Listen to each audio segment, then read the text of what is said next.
And Cliff, tell us what truth means to you. What does truth mean to me? Well, as I mentioned, I kind of assume it's the default, but I suppose it's not. Truth is,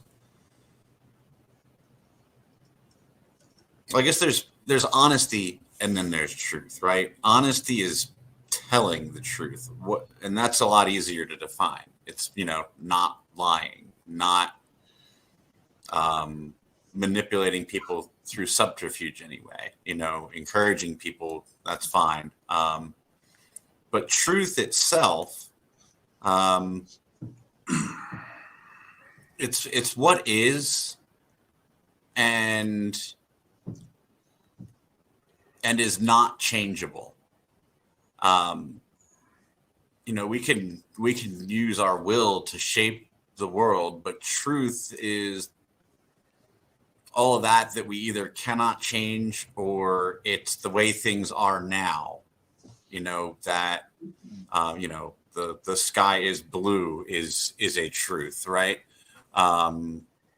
It's not true everywhere, and maybe not here forever, but the sky is blue is obviously a true statement on Earth in Midgard.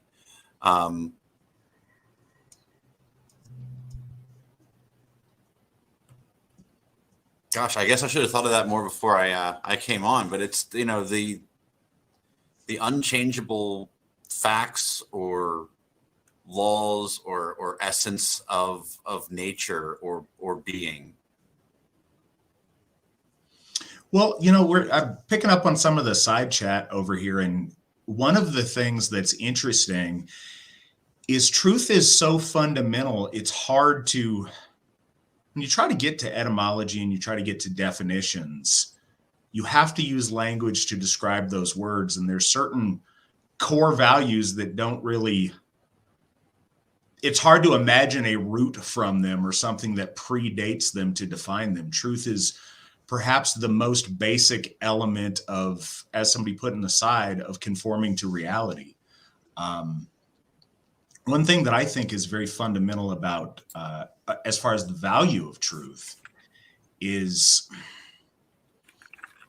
especially in today's world where there's such a high social value on not offending and on not triggering anybody, if you don't have an honest assessment of where you are and how reality is, you can't ever begin to make that more to your liking. You can't change your circumstances or change yourself unless you have an accurate gauge of where you currently are and where you want to go. And so I think it's fundamental, and I like that it's early on in our list of virtues is it's necessary to proceed from a place of truth. And the other thing that our ancestors certainly valued about truth, and we still value today, and it's one of the reasons that I value my friendship with you, Cliff, so much, is it's hard to have a relationship that's meaningful if there's not truth exchanged.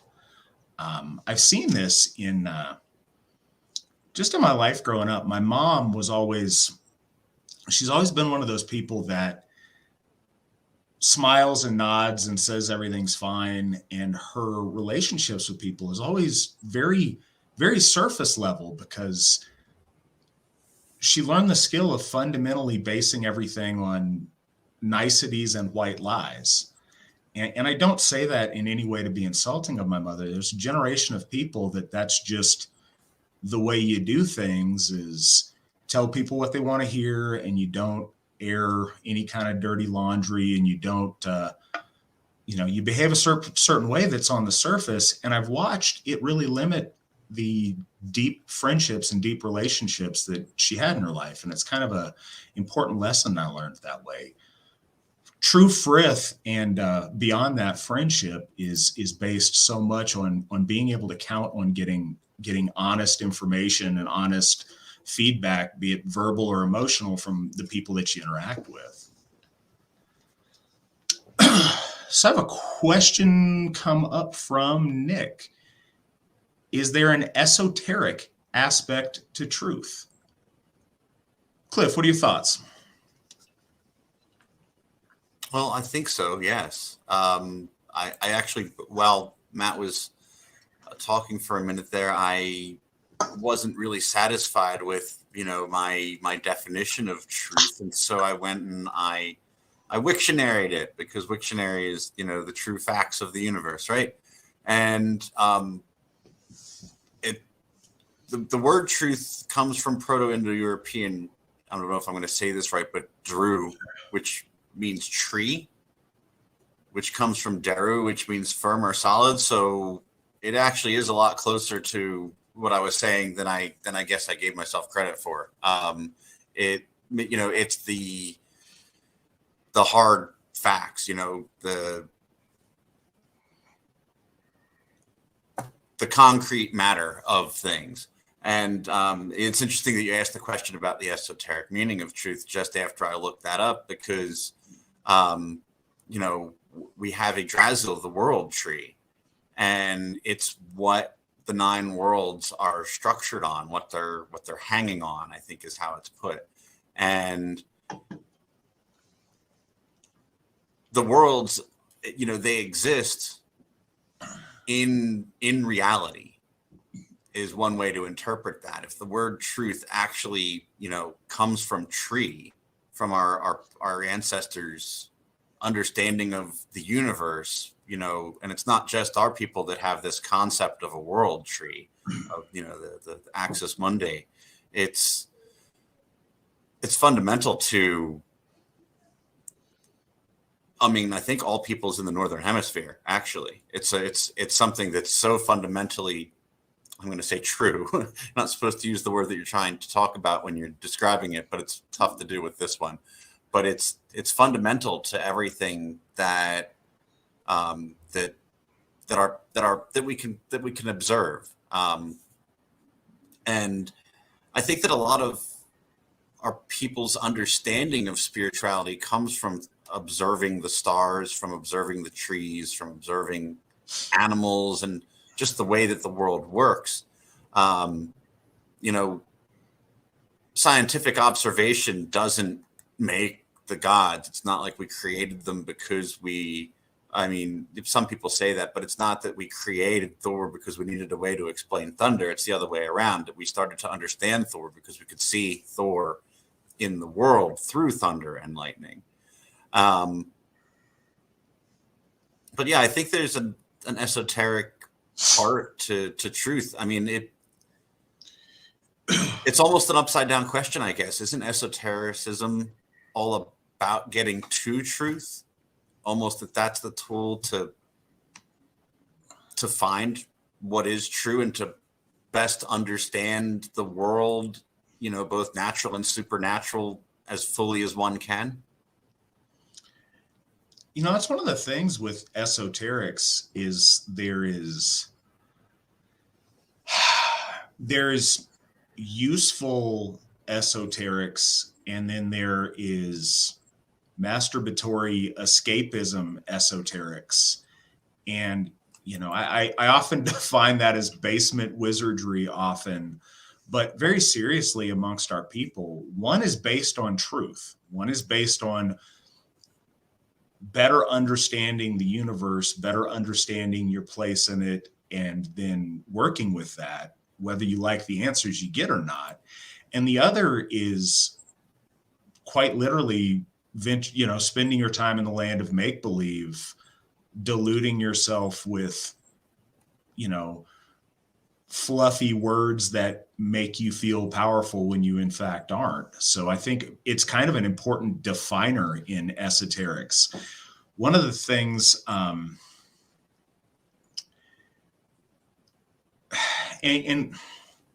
we see this all around us, to go with the tree analogy or the tree relationship. When we see the generation of people that we're watching come up now that aren't based in truth, but are based in wishful thinking and don't know what gender they are, and, disabilities aren't really disabilities. They're just different abilities, and all these things that are fundamentally untrue. These people are quite literally rootless. They don't have those solid things to hearken to or to come back to. I noticed that way back when I used to work with emotionally disturbed children, and you'd watch all of the participation trophies and the feel good things that aren't really based on true things and on values. You can shatter illusions in an instant, but you can't shatter truth. I watched, and anytime those kids were awarded some illegitimate thing, it did very, very little for them. It may make them feel good at a moment, but I watched those kids go through terrible things in their life. And if they could claim to one true victory they had over something, or one thing they actually won by merit and by truth, they hold on to that in the darkest times. And no matter what life throws at them, they can't take away the fact that, on September 30th, 2003 in second grade, spelling bee, you won. That doesn't go away no matter what else happens. That's a fact. And you can rely on fact. You can hold on to it. I think from an esoteric standpoint, one of the things that I've found particularly valuable, and I think that some of you guys watching may be familiar with this, but the 9 Doors of Midgard by Dr. Stephen Flowers, that's a really interesting curriculum. But one of the first things that they have you do is create a list of your positive characteristics and the negative things about yourself, and to be brutally honest. And the value of this list is in that honesty, or in that truth. And if you're honest with yourself about your negatives and you go back and reevaluate it, it doesn't sound esoteric, but it's the foundation that you build your esoterics upon. That has been meaningful to me. And I still go back and look at that list from time to time that I started many years ago, and see, what progress I've made on those negative things about myself. So being honest and truthful with yourself is, I don't think in and of itself it's esoteric, but it is the foundation to which every meaningful esoteric is built upon. We have a question. Have you read Dr. Jordan Peterson's 12 Rules for Life? He has a chapter called Tell the Truth, or at least Don't Lie. I have not. Cliff, have you read that? I have not, but I agree with the subject, the title of the chapter. Life gets complicated when you start having to maintain lies. I mean, look, I've told lies before. I was a kid, I was a teenager, and there's this sense of dread constantly when you have stuff out there that's not real, that's not truthful. It's just for me at least, telling the truth and being truthful is, most of the time, not always, there's always exceptions, but it's actually easier in the long run. Like in the moment, saying what people want to hear might be easier, but on the whole, absolutely not. It's a lot of work to maintain an alternate reality. No, I absolutely. That's one of the, it's one of the things that I've also said on this program about trying to structure your life in a way that everything's congruent. If you're wearing different masks and you've got to pretend to be a different person around each of these different audiences, the more you've got to juggle those things, the more you've got to maintain illusions, the harder, and like Cliff said, the more stressful things are in the long run. I've watched, and telling the truth is like vomiting in a way. And hear me out on this. So it's going to get out there anyway, and you can spend a lot of time making yourself uncomfortable trying to hold back from telling the truth on it. But once you finally do it, then it's done, and then you can relax and it's over with. Brush your teeth. There you go. But yeah, I think that's really important. And also the title of that chapter in Dr. Peterson's book, and I have no idea if this correlates to the information in it, but there's fundamental honesty that you can be dishonest and not technically tell a lie. And I think the truth that we value in this virtue context is the idea of being truthful, not so much as the legalistic point of if you in fact told somebody a lie or not, because misleading is dishonest as well. And I think that's kind of an interesting nuance to this discussion. Yeah, you don't have to tell the whole truth all the time. There's plenty of circumstances where that would be inappropriate. We have to do this in AFA leadership to maintain, confidentiality and confidences when people, members come to us with problems and maybe somebody asks us about it and we say it's taken care of. That's not the whole story, of course, but that's as much as somebody might need to know. Or even just organizational details that would be inappropriate if they're out there, like having a surprise party for someone, right? The full truth is not the best way to implement a surprise party. So, yeah, well, that's you raise another point there too. I think oftentimes people feel compelled to lie because they don't realize they have the option of just not answering people. None of your business is an appropriate answer. I'm not going to tell you is an appropriate answer.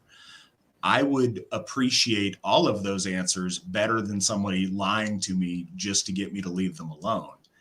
And I think we often do that. And this there's themes in some of these shows, but Alan pointed this out with the idea of speaking intentionally. Very often we get in this habit of seemingly inconsequential untruth because it's just easier, or we perceive it's just easier that way in the flow of conversation. It's worth those extra few seconds to think about it and be like, you know what? That information is private. Like Cliff said with the confidentiality, I don't have to lie to still not break confidentiality. I can straight up say, hey, I can't tell you that, or I'm not going to tell you that, or any other thing. And I think something else to bring up that's also very relevant is you don't have to be rude. Like there's ways to deliver truth that's kind, and you can pad truth, not with dishonesty, but with politeness. There's ways to do it. I think sometimes people fear that if they're honest, it's going to necessarily be rude. And I think there are artful ways around that. Daniel asks, Whit and Cliff, would you agree that honesty isn't synonymous with truth? Yes. Honesty is telling the truth, but the truth itself is a deeper concept, like we talked about a little bit earlier. Yeah, it's tricky because I think honesty is expressing truth, whereas truth exists in general. Honesty is the display of truth, be it verbal or otherwise. Yeah, if there were no humans, there would still be truth. The truth might be there are no humans, but there would be no honesty if there were no creatures to communicate about it. Got another question here. What do you think when someone says my truth? It seems to me like they are saying it has nothing to do with actual reality. What are your reactions to that, Cliff? I agree completely that they are intentionally detaching themselves from actual reality. They are, they're all bubble boys. I mean, they have their own little world, and they, when they say my truth, they are essentially saying that they get to create their own laws of nature, and some of them may not be a very big deal. Some of them may be a huge deal that's going to cause lots of problems for the people around them if, they're expected to cater to these personal truths. Context matters, I suppose. Somebody could say my truth in a context where it isn't quite as negative as I'm taking it. But these days, the way that people use it out there, I think it's largely them excusing themselves from the actual truth. Yeah, I've got a couple of thoughts on it. I think that it's one of those things that maybe originally didn't have such a negative meaning and has become completely developed of one.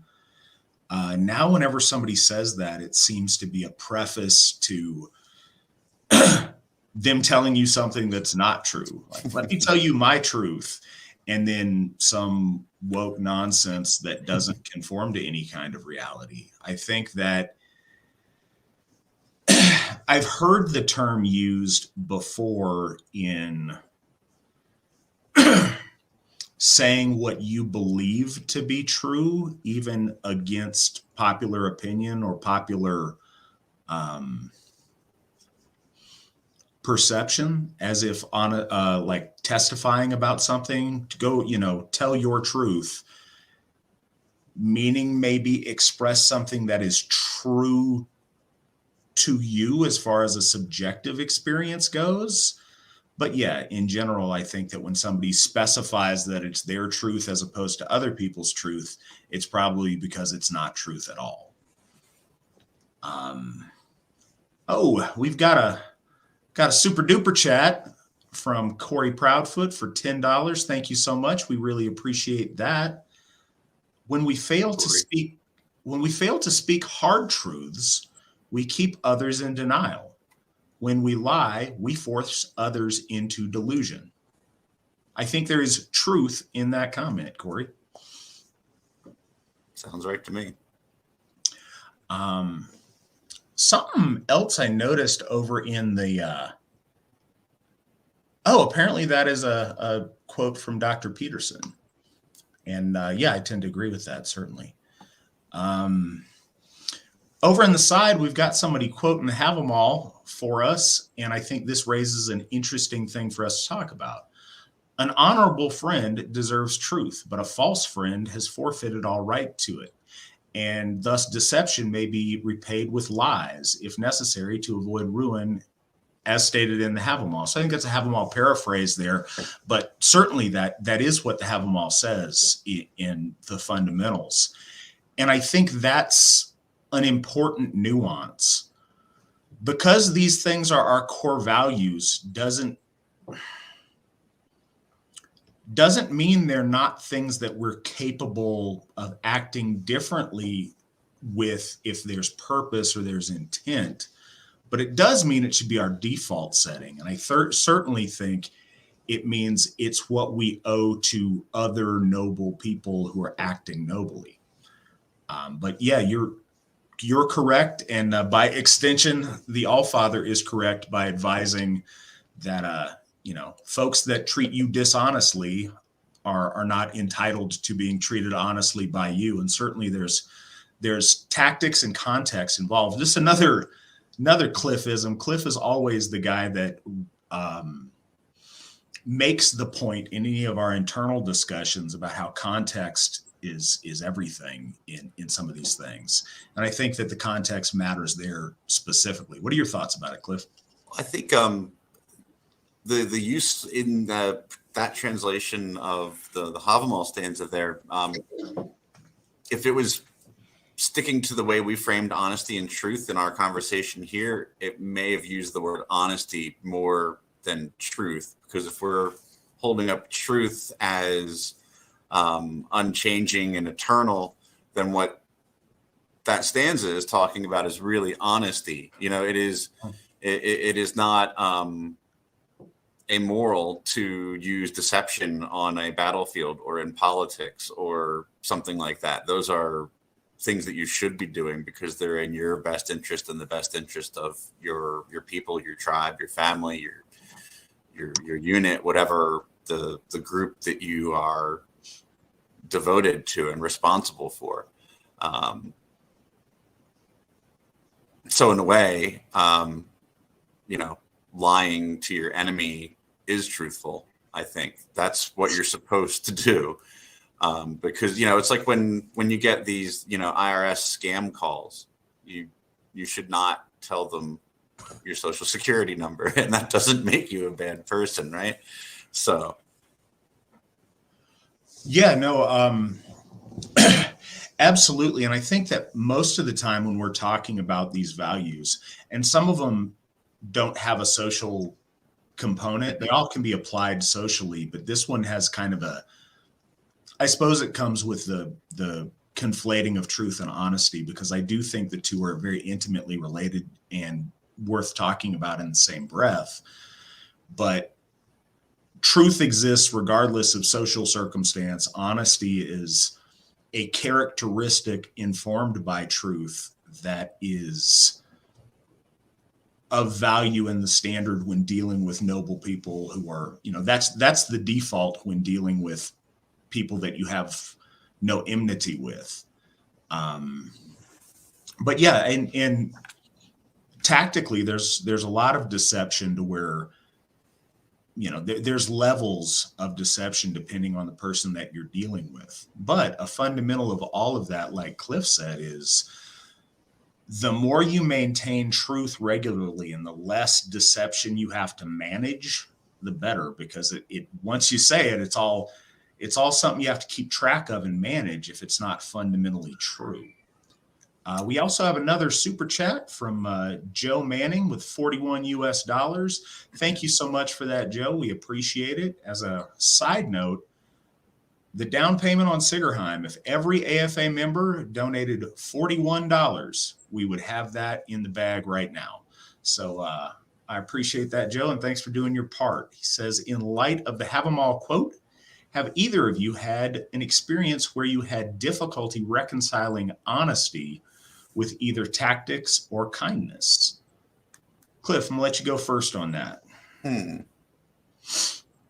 I believe the answer is yes. I'm trying to think of a specific instance. Certainly people have to do that.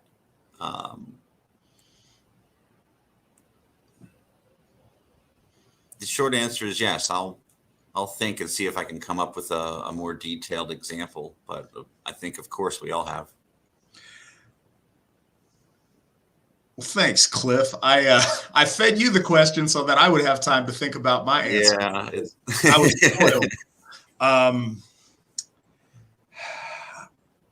Yeah. So, and I don't want to shortchange your question. I'll absolutely give you a good answer as it occurs to me. But on the top, and I suppose this is a good thing for a number, for quite a few years now.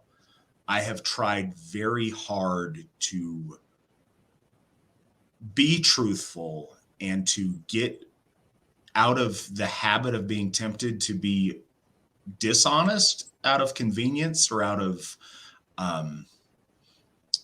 things like that. I can't think of tactically times, I'm trying to think because I want to answer your question. And certainly there have been times that have been difficult to reconcile, certainly with tactics and with kindness. And I'm also certain there's times where I've lied for both of those reasons in the course of my life. Tactically,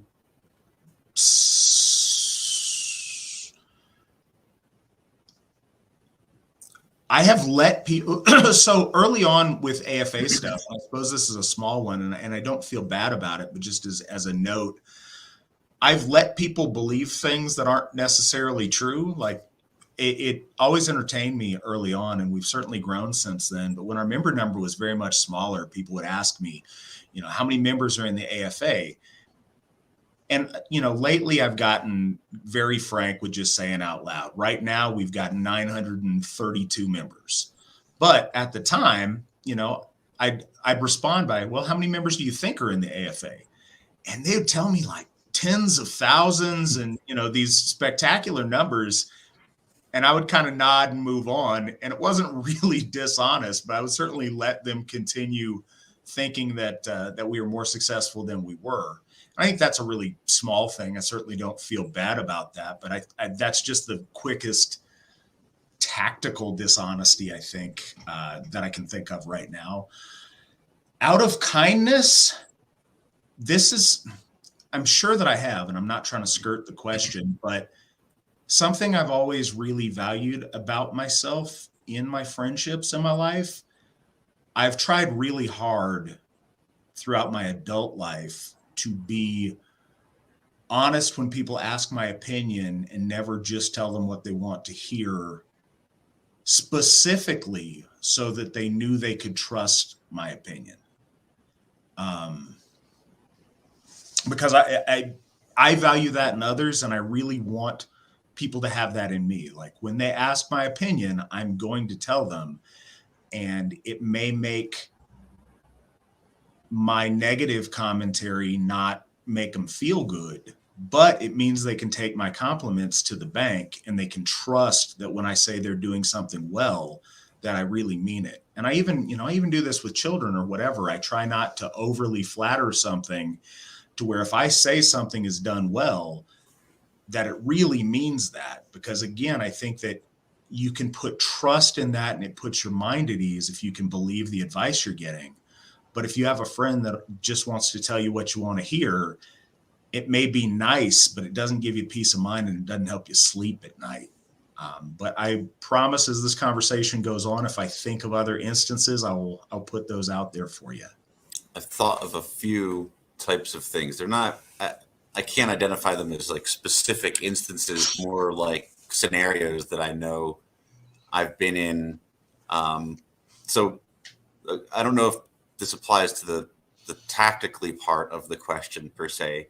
And this one's kind of more of a fun answer, but I mean, I've bluffed in poker, and that's expected. That's part of the rules of the game, right? But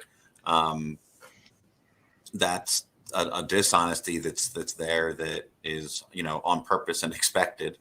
As far as, having to tell truths or to be honest and, in situations that are difficult, I have, there's a couple things. I have, let people fail at things because it's better for them to learn things the hard way.